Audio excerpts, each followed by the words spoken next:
ist Oscar Zulu 2 Echo Alpha, korrekt? Ja, okay, wunderbar. Santiago 9 jetzt gerade. Santiago 9, Radio 5, okay. Liegt also nicht weit von Kopenhagen entfernt. Nicht weit von Kopenhagen entfernt. Klappt ausgezeichnet. 5.9 hier. Ja, Transceiver hier, ja, ESO FD857. Im Moment hier FD857. Und die Antenne ist eine X510 hier. Das sind meine bescheidenen Arbeitsbedingungen, so auf 13 Meter Höhe hier mitten in der Stadt eingebaut.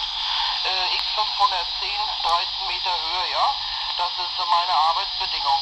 Okay, ich bedanke mich fürs QSO. Angenehmen Abend. Danke für den Test. Grüße nach Dänemark von Delta Oscar 4 Echo Papa Hotel. Bedankt sich und wünscht dir einen schönen Abend. Over. Echo Papa Hotel war das.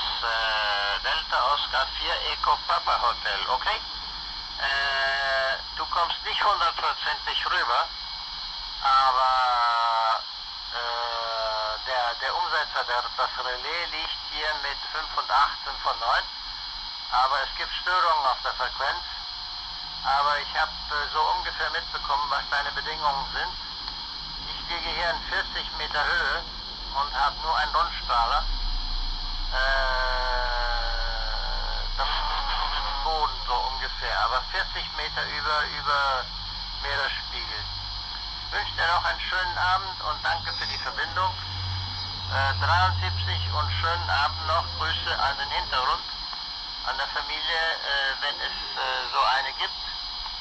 Und wir hören uns vielleicht wieder dann einmal. Delta Oscar 4 Echo Papa Hotel oder Alpha. Hier ist Oscar Zulu 2 Echo Alpha. Ja, Oscar Zulu 2 Echo Alpha, Delta Oscar 4 Echo Papa Hotel zurück fürs Finale. Okay, ich bedanke mich. 73, jetzt kam auch bei dir mal kurz leichte Störung. Das liegt durch die Überreichweiten wahrscheinlich. Durch die Überreichweiten hat man leider mal so eine Schwierigkeit, ne?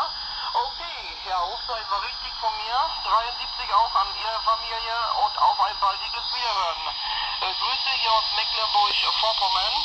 Delta Oscar 4 Echo Papa Hotel. ORT 73, danke. Ja, hier ist Oscar Zulu 2 Echo Alpha 73 nochmals und danke für die Verbindung. Schönen Abend noch, was noch übrig bleibt. 73 hier aus Dänemark. Oscar Zulu 2 Echo Alpha verabschiedet sich. Tschüss.